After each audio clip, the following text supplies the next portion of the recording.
What's up, guys? It's David Wright with the New York Mets, and you're listening to the Talkin 21 podcast with my man, Danny Torres. Hi, everybody. This is Eric Davis, a.k.a. Eric the Red.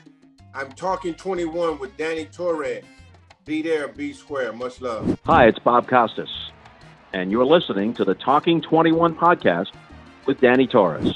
Hey, this is Derek Shelton, manager of the Pittsburgh Pirates. Talking 21 with Danny Torres. Retire number 21. Welcome, everyone, to the Talkin 21 podcast. Thanks for your continued support. And guess what? Our listeners and viewers are in for a special treat. For the first time ever, I was invited to record an episode at the Paley Center for Media in New York City. Honestly, I cannot begin to describe the feeling of doing a podcast live in front of an audience. And it was a lot of fun. I want to give a special shout out to the entire programming department at the Paley Center for Media. From start to finish, you were amazing. And of course, my deepest gratitude to Brian Grossman and Rob Dixter. And finally, thanks to our esteemed guests, Paul Kutch Jr. and Fred Cambria, who was actually on a previous episode. So please make sure you check it out. So once again, sit back. Enjoy this special podcast to commemorate not only the 50th anniversary of Roberto Clemente's induction into the Baseball Hall of Fame, but as we do each September, we celebrate Hispanic Heritage Month. So without further ado, enjoy this episode. And I am thrilled to be here at the Paley Center for Media. And what makes it even more special are some familiar faces. Firstly, I have to give credit to the person that's been in my corner since day one. Because I don't know if he remembers when I was born in 1966, but my dear brother, Jose Noel Torres, is here. So let's give him a round of applause. You know, when the Paley Center reached out to me, I was taken aback because it was a gentleman in Houston, Jesus Ortiz, who spoke to Brian Grossman. And before we continue even to talk about my conversations with Brian and, of course, with Rob, I want to thank, and just want to make sure I got my special thanks card, to Jeanette Choi, of course, I just mentioned him, Brian Grossman, and, of course, Rob Dixter, and the entire programming team at the Paley Center for Media. And I think they definitely deserve a round of applause.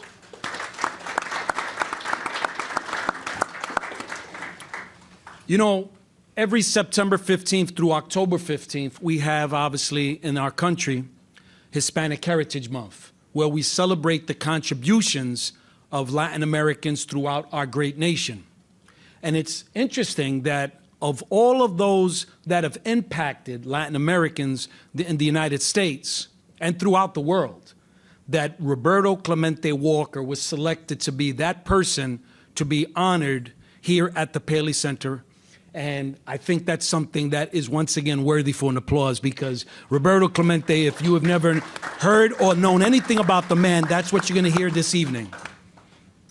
So this year marks the 50th anniversary of the nickname that he had given to him by Bob Prince, someone that Fred Cambria, member of the 1970 Pittsburgh Pirates, is definitely familiar with. He was called the Great One for a reason, not just what he did on the field, but with the stories that we would end up hearing about what he would do behind the scenes. And that's something that should be applauded and recognized here as we celebrate the 50th anniversary of his induction into Cooperstown, August 6, 1973. Prior to coming here this evening, and I told Rob this, I'm going to be very honest. It's 3 years with the podcast, and I've interviewed so many in the world of baseball. Bob Costas, Derek Shelton, Pittsburgh Pirates manager. Those that have won the Roberto Clemente Award. If you go on our podcast link on Apple and Spotify and on YouTube, Curtis Granderson episode just dropped last week. But there's something about Roberto. What is it that we could talk about on and on and on? There's just something about the man that was special, that died sadly, tragically, on December 31st, 1972. When I was thinking about this podcast episode, and Paul knows this, that this is the first time that Paul's on Talkin 21. People have said, Danny, why you have Paul on? And I said, because I know Paul, I know the stories that he shared, and I know he has spoken to countless collectors. But maybe it was today at the Paley Center that this moment for Paul to share his story here on West 52nd Street between 5th and 6th. So, Paul, I'm glad that you're here. Thanks, Danny. All right. So, I said to myself, Clemente on December 31st, 1972, embarked on what we now call 50 years later a humanitarian mission that took his life and 4 others. That plane should have never went up. The book that David Moranis wrote about Roberto Clemente, and one thing that I went in with all eyes from the standpoint of knowing all the stories, the one part of that book that struck out for me was the accident. What occurred that day? Why did that plane go down? Come to find out through someone that's going to be writing a book on Clemente, you start looking for little tidbits. You start trying to search for something that someone else didn't write about. And it seems that in the law office of this particular person, there was a box in the basement that was labeled Clemente. And it was about the accident, the plane crash. That's where Danny Torres' eyes went up, because I wanted to know about what happened. What was the mechanical failure? Was it that the plane was overweight because of the relief supplies that were going to go to Managua, Nicaragua? So that's what struck to me, and that's the writer side of me. But we call it a humanitarian mission to help others. So I'm going to ask everyone here today, what is your mission in life? When you leave here tonight and you see the collection of Paul Kutch that I've seen countless times in his home in Newark, not the bit surprise of what is upstairs, what's your mission? Because Roberto said this so many times. And this quote goes like this. And even before I go into Roberto, let me talk about my other guy, Bruce Lee. And Bruce Lee said this: the key to immortality is first living a life worth remembering. Imagine that. You want to be immortal? Live that life that someone's going to remember you by. The key to immortality is first living a life worth remembering. Before Clemente, everyone here, for me, it was Bruce Lee. Bruce Lee came so many years, Roberto Clemente came so many years later, especially when I started to write professionally at the age of 37. But Roberto said this: anytime you have an opportunity to make a difference in this world, and you don't, you're wasting your time on this earth. So think about what Bruce said, and he passed away. Check this out. Roberto dies December 31st, 1972. Bruce Lee dies July of 1973, and I believe it was July 20th, 1973. Someone fact check me there. I see him doing it right now. Tell me if it was July 20th. And I should know, because I got my Bruce Lee jacket upstairs. So before we begin, I want you, am I correct? Thank you. I said June or July? You said July. Thank you. Pat in the back. So one of the things we like to say often, without further ado, please welcome Fred Cambria, 1970 Pittsburgh Pirates. And Paul, I actually wanted to say this: the president of Clemente's Clubhouse, Mr. Paul Kutch Jr.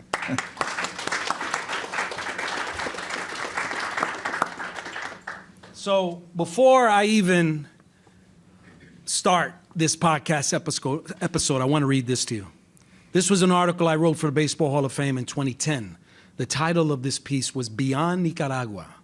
Look at what this person said about the great one. He knew he would die young. It became his obsessive message. He would interject casually in conversation.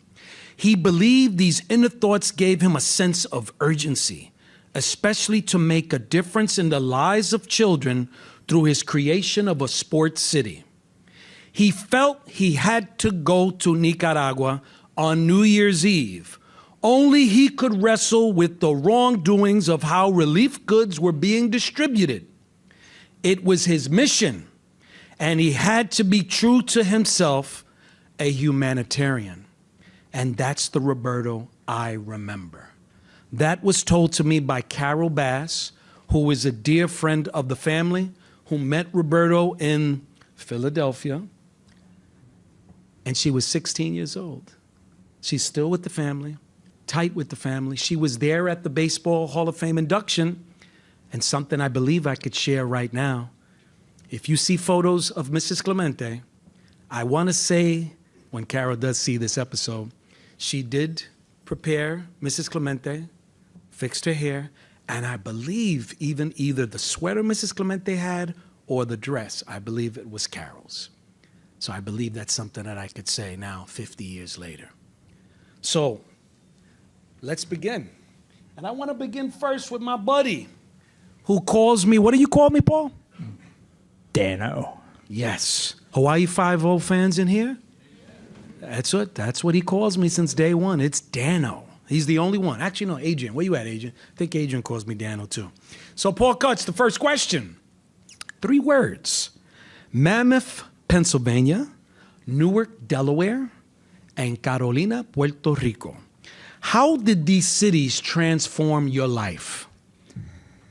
Mammoth, Pennsylvania is where my dad and family, aunts and uncles were born and raised. It's a little town, probably about the size, literally, of this building. One traffic light, actually it wasn't even a traffic light, one pump gas station. So when we moved to Delaware when I was in first grade. My dad traveled around quite a bit. He was in the Army for 27 years. But we traveled around. He exited the Army, retired prior to that. Moved around Delaware first grade. And once we got to Delaware, it was Newark. And my dad told me, you know, whatever you do, we're now in Philadelphia territory. So remember, Pirates and Steelers your whole life. And oh, by the way, you're not allowed to like the Phillies and you're not allowed to like the Eagles. I would agree with you there. And to this day, I still don't like the Eagles or the Phillies. Even though I was at the game last night rooting for my Pirates against the Phillies, it was a sad day. All right. And then Carolina, obviously Roberto, where he was from. My wife and I have been down there a couple times to visit with the family, help out with lots of things with the Roberto Clemente Foundation, doing golf events, going to visit them. Anything I can do for them to help is what I do. That's the Paulie Kutch that I've always known. You know, Fred Cambria, growing up check this out. Guess where Fred Cambria was born? Cambria Heights, Queens. Imagine that. So there are a few ballparks, Fred Cambria, that you had an opportunity to visit in the New York City area. What was your favorite ballpark to visit during your childhood? NC Park. Well, we're talking you're talking now, but we're talking back in the good old days. The old days. So we got Ebbets Field, we got the Polo Grounds, we got Shea Stadium, we got the old Yankee Stadium. I'm going to go Ebbets Field. Okay, what about Ebbets Field? There was something about it. This was the last year. Thank you. This was the last year they were before they were moving to L.A. And my father and my uncle took me there, and it was a great experience. It's like going to the cathedral in Yankee Stadium from home plate, and you're looking out and you say, there's Mickey, there's Garrick, there's Ruth, everybody there. It's a cathedral, and everybody calls it that. And when I went to Ebbets Field, it was the same way. I was like 8 or 9 years old, and I can still picture it in my mind. The grass, the green grass, the smell of the beer. You got to have cigars, and it was so great. And kids in the outfield. And this is the part that we'll probably talk about a little later, getting kids back into the game of baseball on the field. And I said to my father, I said, I would love to get back. I'd love to get on that field. Is there any way I can do that? You know, I was a little leaguer at that time. And unfortunately, the team left and they didn't have anything anymore. But that instilled me, and that night I went home and I said to my father, I want to become a baseball player. Wow. It's really crazy, the cigars, the beer, and the green grass. But I was still so involved with the uniforms, the wall uniforms, stuff like that. It was a long hassle, trust me, getting through high school, college, ups and downs, but that's part of life. And when I met Roberto, it changed my life. Well, we're definitely going to get to Roberto momentarily, but Paul, you know, you worked for a number of years with AstraZeneca. When did Paul Kutch basically decide, that's it, and I'm going to get into the world of sports cards and baseball memorabilia?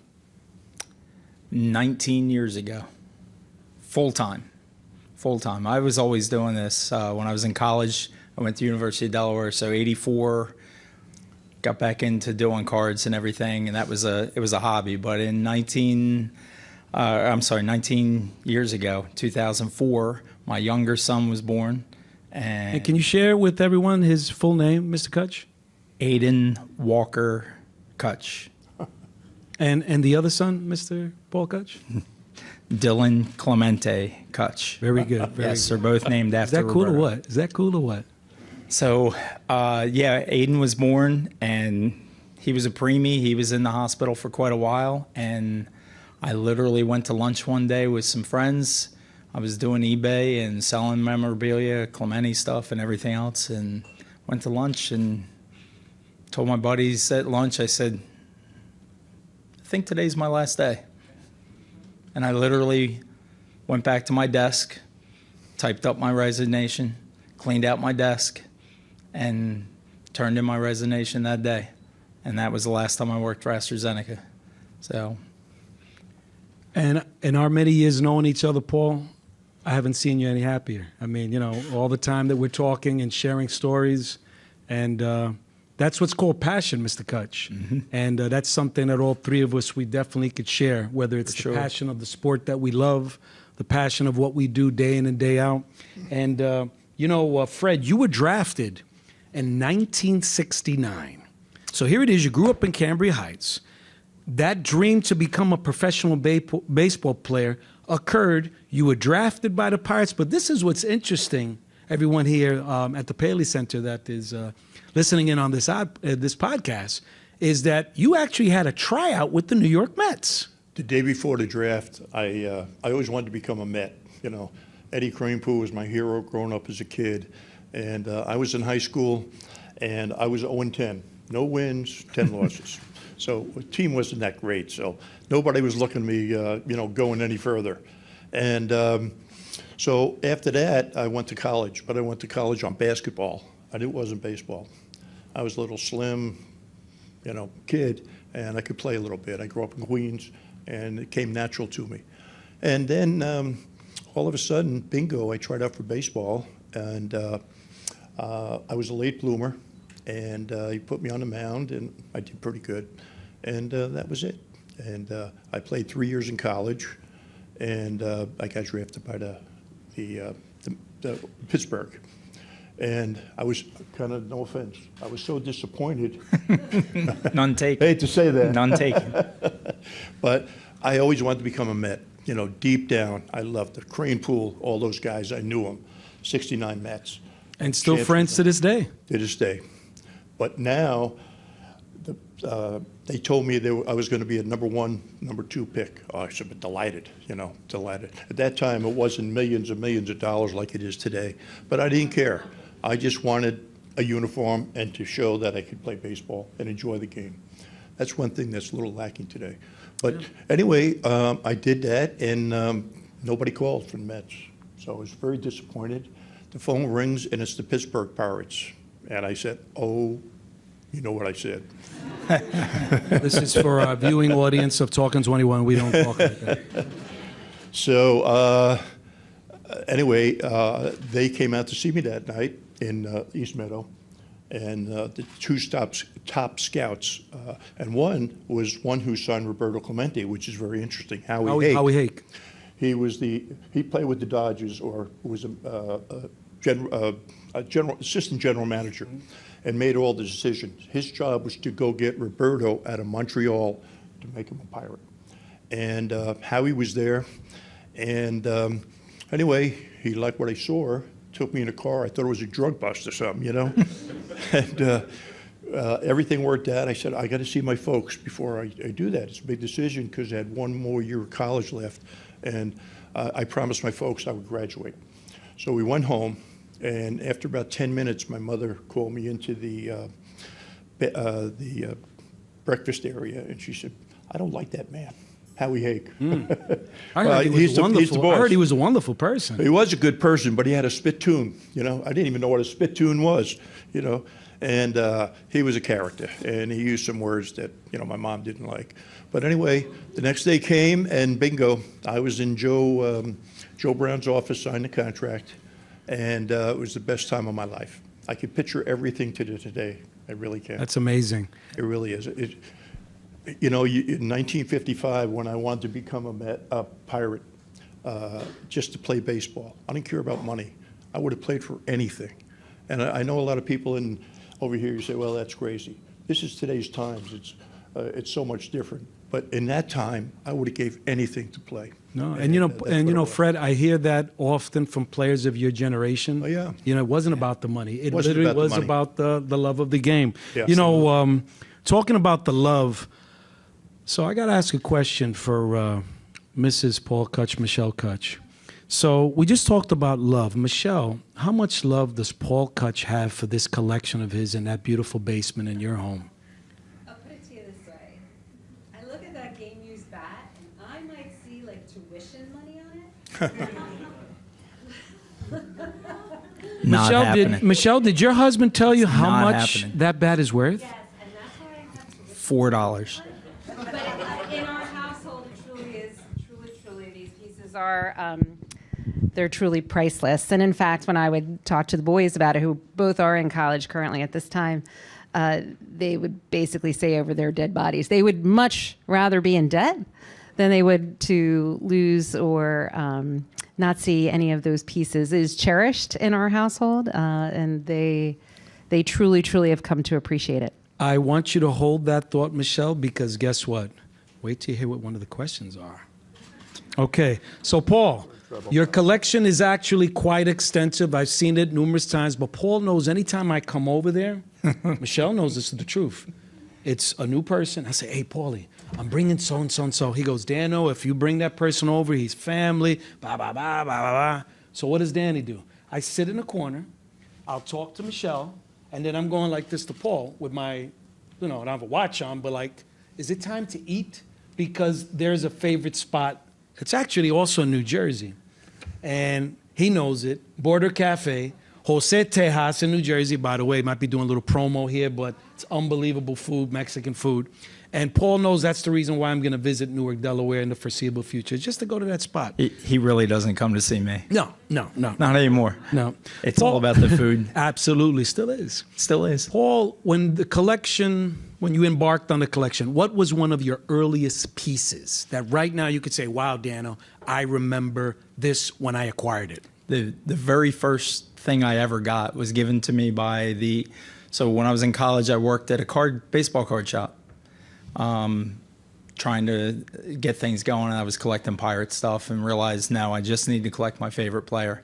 So while I was there, the owner of the shop, the first thing I ever got was a 1956 Roberto Clemente, his second year, and that was special to me. At the time, What year we're talking, Paul? That was 1985. Okay. 1985. At the time, that car was probably $25. It's worth, approaching $1,000 or so now. But that was something that was real special to me. I mean, through my lifetime, there's so many different things that have stories that go with them. Just different, there's just so many individual stories about things that. How I acquired them, what I acquired. Well, how about if we put it this way, Paul? In our Q&A, you know my favorite story. Oh, I know what it is. And I think we'll leave that for the Q&A. I'm going to leave that to you to hold you to that. Fred, so you're on the 1970 Pittsburgh Pirates. You made your Major League debut August 26, 1970. Talk a bit about literally being in the presence, knowing who he was, the great Roberto Clemente. Wow.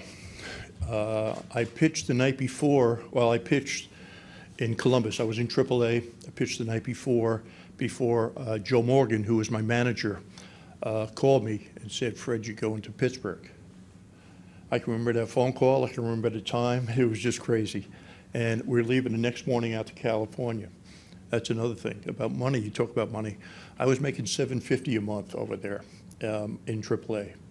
So now I get on a plane, and the traveling secretary comes over, and he starts dishing these hundreds out. I said, "Oh my God." He said, "Oh, that's just lunch money, meal money." And it was more money than my salary together. So I knew I was in the big leagues right there, you know. But that night, I was out in the bullpen shagging in the outfield for batting practice. And one of the guys came over and said, "Hey, Fred, Danny wants to see you." I said, "Oh, no, that's not good." I didn't do anything wrong, but I didn't know I was good. Just for everyone, Danny Murtaugh was the Pittsburgh Pirates manager. He was an older gentleman. He came back and he said, "Fred, you're pitching tonight." No pen on the back, nothing. He was an old timer. He had a wad of chew in here like that, like the old timers do. And I said, "Okay." Now I didn't have a pair of spikes that I could wear because I left them in Columbus. So I didn't know what to do. So I had to go to my good buddy Steve Blass to get a pair of spikes so I could pitch that night. And that's what happened. And I wasn't nervous for some reason. And I just went around my business, and fortunately I did okay. But we still lost 1-0. The ironic part about that was it was the bottom of the 9th inning, and bases were loaded, and guess who was up? Mr. Clemente. So I said, "Oh, I'm not going to get a loss tonight." Sure enough, strike 3, and that was it. My heart just sunk. But he was just... Roberto was human. He can't Well, win every game, that. Fred. He can't win every game for you, Fred. I know.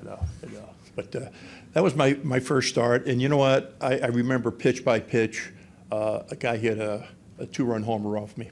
And I swore I had him struck out about 2 or 3 times. And I was slowing a slider at that time, and it was pretty good, and kept fouling it off. Sangi even thought, who was our catcher, Manny Sanguian, who, by the way, everybody know his name probably. I mean, he was just a great ball player. He never got the appreciation that he got or deserved because of Johnny Bench hitting home runs. Yeah, I would agree. Manny Sanguian was a great player. And I'm sure when he hears this podcast, he's going to give you a big hug when he sees you. It's the truth. But Sangy was the best. All our guys in the Pirates, not to get off the subject, but they're just great guys, and that's why we won. We had great leadership with Stargell and Clemente, and the rest of the players were all... And what really sticks out for you about Roberto Clemente, Fred Cambria? Oh, where do you want to start? Yeah, we got a few minutes. Okay. The first thing, fortunately, I had a locker next to him. I had a little space like this. Clemente had 4 what do you call it? The lockers. Lockers. And we became, well, he knew me from spring training, you know, a little bit. And he came over, welcomed me. And Willie Stargell came over, welcomed me too. Now, the other guys shook my hand, good luck and everything. These guys came and sat with me. And then I knew that these were the leaders of the ball club, okay? Again, I'm 21. I was afraid of these gentlemen because I used to go to Shea Stadium and watch batting practice, and you were in the outfield. There's Clemente in the outfield. There's Stargell at first base. I mean, wow.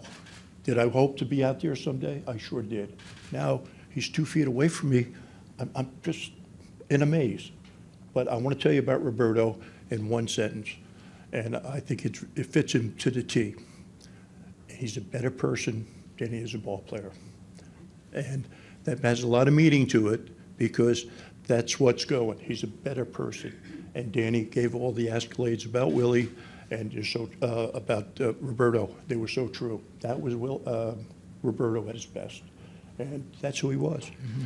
I remember playing winter ball with him in San Juan. I think you're going to appreciate this story because this was actually the next question, but Freddie jumped to it. Go ahead. All right, I'm sorry. Roberto was the manager. He was the manager. And what happened was he brought me down, and I was tired this year. I mean, I pitched a lot, you know, over 200 innings. I never did that before. So I was getting a little tired. I was a pitcher. And Joe Brown came down, who was the general manager, and he said, I want to go to Venezuela. I said, oh, no. It wasn't too good at times in there, machine guns and all that stuff. So Robbie came over. He said, what did Joe say? He said, he wants me to go to Venezuela. He said, wait. A week later, he came back, and he said, you're going with me in San Juan. Let me tell you, this is who Roberto was. No one had to know about it. It was just Roberto at his best to take care of a young kid, and that was him. And I love playing for him. But a real quick story, I know Sure. Danny wanted to get at it. So I was pitching that night, and we were in Mayaguez. God only knows where it is. Mayaguez, yep. We were on a bus ride for like 2 hours. We get stopped because the cows going through this is Puerto Rico back in 1970. So, it was so much different than it is today, highways and everything. And finally we get there. We all have a restaurant and things like that. Oh, sorry. I don't know how to run these things here. Technical difficulties beyond our control. So anyway, we had it, and it was great. I had a cup of soup and everything like that. God, holy Christmas. I thought there was only two rings on this thing over here. Holy cow. But anyway, it was delicious. And I'm bragging about, hey, you guys really like this thing. So the waitress comes over, and she says to me, did you like it? I said, I loved it. I said, what was it? He said it was turtle soup. Well. What was that you said, Freddie? You said turtle soup. Turtle soup. Make a long story short, I went to the back of the restaurant and got relieved a little bit, and then I came back to pitch that night. I don't think I got through the first inning. They were hitting bombs against me over the scoreboard. So, Fred, and you told me I'll never have turkey. Turkey. They literally were shelling you. Shelling me. Okay. Nice. Rockets. Well done, Dana. And it's not the first time, and it wasn't the last time either. But it was a great experience. Paul, while we're here sitting for this particular podcast episode in the Paley Center for Media, immediately and listening to Fred Cambria share his stories about the great one, Roberto Clemente, Paul, I'd like to ask you a similar question. For Paul Kutch Jr., you have Roberto Clemente, the ball player, all the accolades, World Series trophies, et cetera, rings, all-star appearances, gold gloves. But for Paul Kutch Jr., it's about the man. So sum up Roberto Clemente, the man, Paul Kutch Jr. All I can tell you is that Roberto, as a player, was amazing. Roberto, as a human, blew that away. And, my love for Roberto, because I was born in '66, so same here. I was like Dano. And so I got to see Roberto play once. As I was 5. I really don't remember it. I've never heard you tell me that. I don't really say. Look at that. We've only been together once. I had to have him on twice. Talkin 21. But honestly, all my memories come from the books, the magazines, and the videos and everything else. But my love for Roberto really came from, as a kid, I really didn't know him until I read a book about him, like a lot of kids do these days. They read a book, and I had to write a report. I wrote a report about him. He became my life, my hero. And I loved what he did. I loved what he stood for. Pretty much vowed that that's how I wanted to live my life. Giving back. And I have known you now, I think, Paul, since 1999, I believe. Mm-hmm. And I can honestly goodness say to everyone here, that's Paul Kutch Jr. I've been stressing Jr. because I usually don't say that. But tonight I'm going to say Paul Kutch Jr.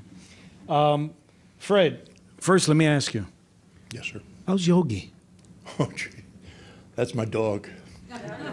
I really was supposed to start off with Yogi because when I call Fred, he knows that. I go, how's Yogi? You're not going to ask him about Bandit, too? Well, here's the picture. Forgot about that, Paul. No more phone calls, but this is my boy. He's a golden lad. And I believe he misses Fred Cambria, Daddy, and he was calling right now. That's what I believe. Maybe. So it was. Put it on vibrate. But he's my lifeline. He's really great. He's a great puppy. But he watches games with me.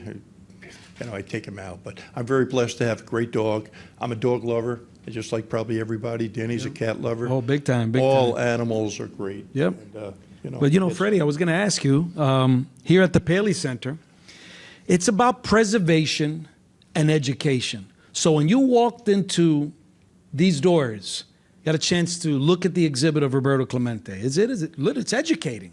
It's preserving. Paul's preserving that history. So here's the question, Fred Cambria. How can we preserve America's pastime, considering where the game is today? And secondly, how can we educate children and adults on the importance of philanthropy? That's a great question. The world has changed, baseball has changed, and we have a commissioner now, this is just my personal thoughts, we have a commissioner now that never played the game. And I think you need somebody to make decisions about the game of baseball because it was Americans' pastime. Unfortunately, it has drifted to other sports, football now because of revenue, et cetera. We're missing out on a lot of things because, number one, all the strikeouts per game. It's 20 a game. Yeah. Nobody's putting the ball in play, and that's one of the problems. It wasn't a great pitching, but the other thing is I think so many people today are, from the teams, they're bringing up these players that only had 1 year experience. Well, if I may interject, Fred, the one thing I will agree with you on, yes, that's something for discussion. And I really hope that we're going to get to that point where we could truly discuss it, former players. But this is something because considering we're talking about Roberto Clemente, right? I know that. But let me just finish my point. Is philanthropy is so important, Fred Cambria. And listen, look where I'm going with this. Just to let everyone know, I know for a fact Fred Cambria conducts clinics. Countless times that I've been at a clinic, whether it's with Fred Cambria, only once, but other former ball players and the interaction with children and adults. So you knew the man Roberto Clemente. How can we, Fred Cambria, continue that legacy with whether it's former players or current players on the importance of philanthropy? Wow. I just did a clinic about 2 or 3 weeks ago in Comac. I live out in Northport in Long Island. And we had 8 Major League ball players come for us, all different positions and everything like that. We had, probably about, good 200 kids. And what we do is break them into different areas. Each one is a pitcher, one is a infielder, or whatever. And what we do in our lessons, it's not really it's a teaching lessons on fundamentals of the game, and that's what we try to stress. Sure. And I think that's the most important thing. If you can throw, if you can catch, that's important, and that's where it's at. I go to too many games that, unfortunately, and I know I'm going to get people are going to yell at me here, but the parents are killing this game. Okay. Well, let me just I want to again, Fred, because I really want to open this up to questions. Look where I'm going with this next question with Mr. Paul Kutch Jr. You said parents. Look where I'm going with this. Michelle, remember what I told you earlier? So, Paul, you're a father, obviously a husband as well. 2 fine young men who are in college that you named after the great one, Roberto Clemente. How much has Clemente's philanthropy, the humanitarian spirit, look where I'm going with this, Michelle, giving back, how has that impacted your own children? Look, my kids grew up loving the game of baseball. They hit off tees in the kitchen as soon as they could stand with little squish balls. Between me and them, it was all about what can we do to learn the game? We want to learn the game. And so as they grew up, they were the smallest kids, 2 of the smallest kids on the field. But I will tell you that they listened. I coached my kids from the time they were in T-ball until I turned them over in high school. I coached baseball. Last year was the first year I didn't coach. So I coached baseball for 17 years, and quite honestly, taught my kids about the game, taught them how to respect the game. They know better. They know how it's supposed to be. Taught them how to play the game, how to act on the field, how to teach the other kids around them, be leaders. They're both of them absolute leaders on the field. And I taught them how to do that, and they took that from a very young age, and they ran with it. So they always wanted to be, team captain, or they always wanted to be the kid that, showed the other kid, look, when you play Little League, there's 12 kids on a team, and every team is made up the same way. You got a couple kids at the top that are incredibly good, and you got a couple kids at the bottom that need a lot of work. And my kids would actually go out and help the kids that needed work. Teach them how to throw right when on the side. And that's what they did. And so I think if Roberto was here and he saw that, he'd applaud him. And I think we need to applaud that. So I wanted to say finally, we are at that moment where we're opening this up for a Q&A. For those that wish to ask a question to yours truly, to Mr. Fred Cambria, member of the 1970 Pittsburgh Pirates, or to my dear friend, both are my dear friends, Mr. Paul Kutch Jr. So please, if there are anyone they want to raise their hand, and we have a mic. Yes, sir.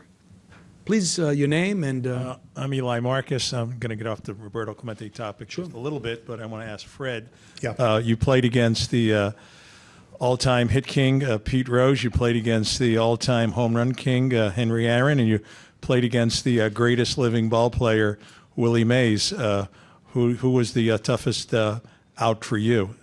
And tell us what you think about those three giants. Wow. Willie Mays is something special. He was a great ball player. Again, we bring up Manny Sanguillen because every time I pitched, I didn't know the players that well to pitch to, how to pitch to them. And Sanguillen would help me out a lot, which was great. And I had no trouble with Willie Mays. I'm the only one, right, probably in the whole world. But I got him out. And but Willie McCovey was also another one that was a great hitter. And I don't know, it's just a matter of luck. Some of the guys that hit so well against Jared Cole, are number 9 guys. It's not the big hitters, But it's a great game. You can never tell who is going to hit against who. But I think that when you're making contact with the ball, you have a better idea that you could possibly get a hit instead of hitting that home run. Amen. And that's where the game is going today, which I think is bad for the game personally. Because as a pitcher, you have too many weaknesses, up and in and away. Are you a coach? No. Oh, okay. Anyone else? Any other questions? Yes, sir. Please, if you could, your name, Stan. Hello, my name is Michael Palacios. How are you, Mr. sir? Cambria. So I'm very shocked because you actually taught me at one of those clinics up in the Bronx, Roberto Clemente Park. Oh, yeah. A very long time ago. That's what it's all about, right? Well, thank you. I wanted to thank you for, teaching the kids and, just empowering me as well. So I wanted to ask you, what do you do currently what are the next steps to just make an impact, and how do you keep making an impact even after all these years after playing in the major leagues? Well, it goes back to Roberto because I coached college for 2 years. I also coached in Australia and I coached in Tokyo. So the reason I did that is because of Roberto and Willie Stargell, because they gave me the leadership that I was lacking at that time, being a young fella.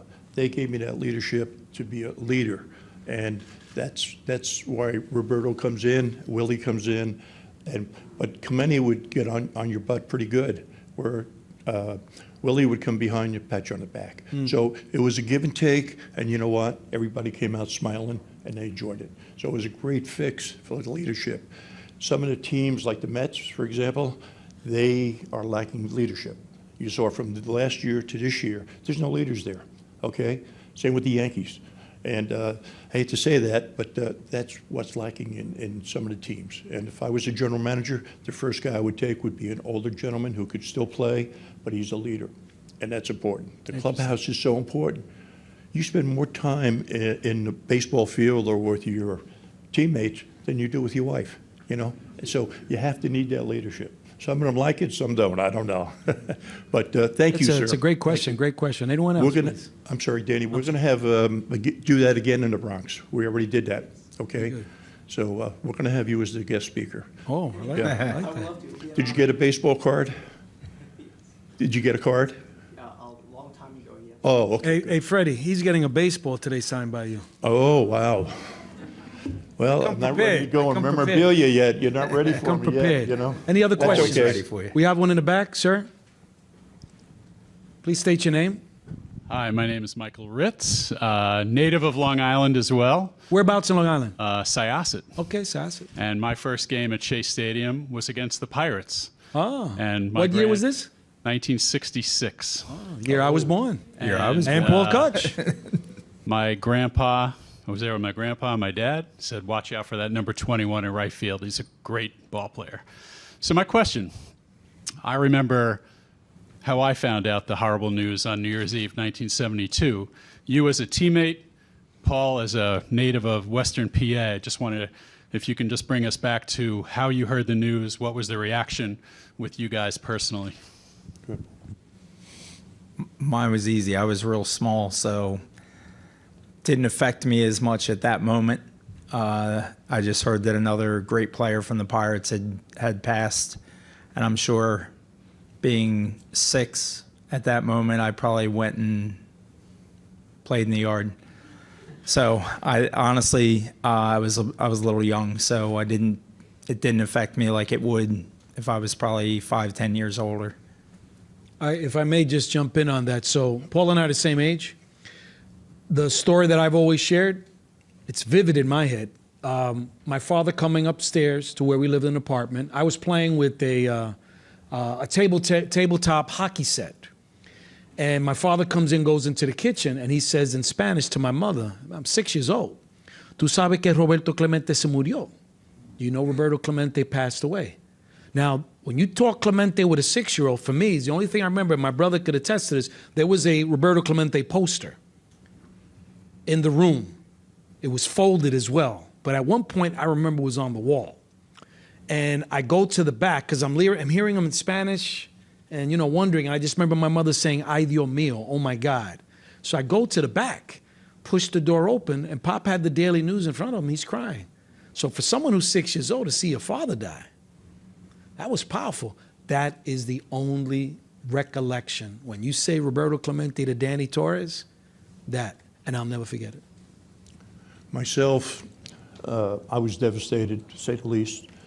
As I mentioned before, he was like a father to me, him and Willie Stargell, both of them. And I was out that night. I don't remember when. I came in, but I was driving to a party or something a little later, and I heard the news. I didn't believe it. I felt he was invincible. It may sound really crazy, but I thought he was. And it took me a while to get over it, and it was true.